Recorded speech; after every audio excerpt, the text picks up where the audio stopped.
Welcome to Face Mass. தற்காமி யாரை பற்றி பார்க்க போகிறோம்னா, இப்போ அதிமுகவில் பார்த்தீங்கன்னா நிறைய இடங்கள் டெபாசிட் இழக்க போகிறதா சொல்கிறாங்க. ஸோ அதிமுகவில் எடப்பாடி பழனிசாமி தலைமையில் இப்போ இந்த எம்பி எலெக்ஷன்ஸ் ஃபேஸ் பண்ணியிருக்காங்க.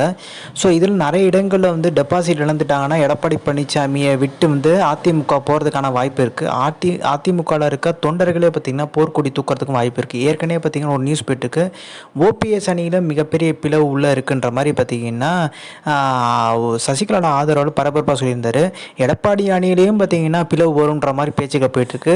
கடைசியில் எல்லாருமே ஓர் அணியில் இணையிற ஒரு சூழ்நிலை வரும் அப்படின்ற பேச்சுக்கு அடிபட்டு இருக்க ஒரு சூழ்நிலை. வேலுமணி தனி அணியாக பிரிய போகிறான்ற மாதிரி ஒரு பேச்சுக்க போயிட்டு இருக்க சூழ்நிலை.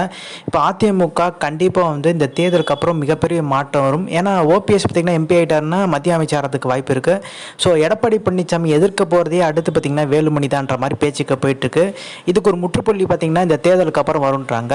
ஸோ எல்லா அணியிலையும் ஓபிஎஸ் இபிஎஸ் எல்லா அணிலையும் பார்த்தீங்கன்னா பிளவு. சசிகலா மேலேயும் பார்த்தீங்கன்னா தொண்டர்களுக்கு பார்த்தீங்கன்னா அதிருப்தி இருக்கதா சொல்கிறாங்க. ஏன்னா சசிகலா பார்த்தீங்கன்னா அமைதியாகவே இருக்காங்க. ஸோ இந்த லெட்டரை ஒன்று அனுப்பிச்சிருந்தாங்க பார்த்தீங்களா, எல்லாருக்கும் அதிமுக படிவம் அனுப்பிச்சிருந்தாங்க.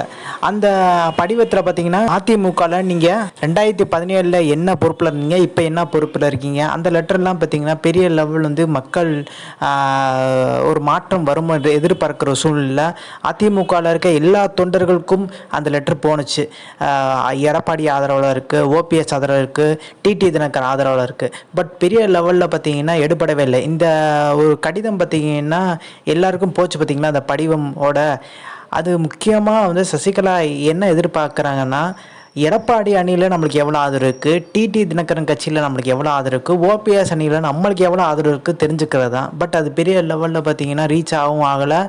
சசிகலாவுக்கும் பெரிய லெவலில் அரசியலில் வேகம் இல்லை அப்படின்ற மாதிரி இன்னும் டம்மியாகவே இருக்காங்க குறிப்பிட்டு சொல்லணும்னா. ஸோ இப்போ இருக்க ஒரு சூழ்நிலை அடுத்த ஸ்டெப்பு பார்த்தீங்கன்னா 3 பேருமே ஒரு இக்கட்டான ஒரு சூழ்நிலை தான் இருக்காங்க. வேலுமணி, அதே மாதிரி பார்த்தீங்கன்னா டிடி தினகரன். ஒரு பக்கம் பார்த்தீங்கன்னா ஓபிஎஸ் எம்பி ஆகிட்டார்னா சைலண்ட்டாக சென்ட்ரல் மினிஸ்டர் ஆகிறதுக்கு வாய்ப்பு இருக்குது. இப்போ சசிகலாவும் ஒரு போராட்டத்துக்கு நடுவில் தான் இருக்கதா சொல்கிறாங்க. எடப்பாடி பழனிசாமி தன்னோட தலைமை பதவியை தக்க வச்சுக்கிறதுக்காண்டி பார்த்தீங்கன்னா வேலுமணிகிட்ட போராடுவோன்ற மாதிரி பார்த்தீங்கன்னா ஒரு அதிகாரம் இல்லாத ஒரு விஷயமா இருந்தாலும் பட் இதை ஒத்து கவனிக்க வேண்டிய விஷயம் இருக்குது. ஏன்னா வைத்தியலிங்கத்தை பார்த்தீங்கன்னா வேலுமணி சந்தித்ததா ஒரு பரவலாக ஒரு விஷயம் போயிட்டுருக்கு. ஸோ அது முக்கியத்துவம் வாய்ந்தது சொல்கிறாங்க. ஸோ இந்த இன்ஃபர்மேஷன் பிடிச்சா like share subscribe. Thanks for வாட்சிங் திஸ் வீடியோ.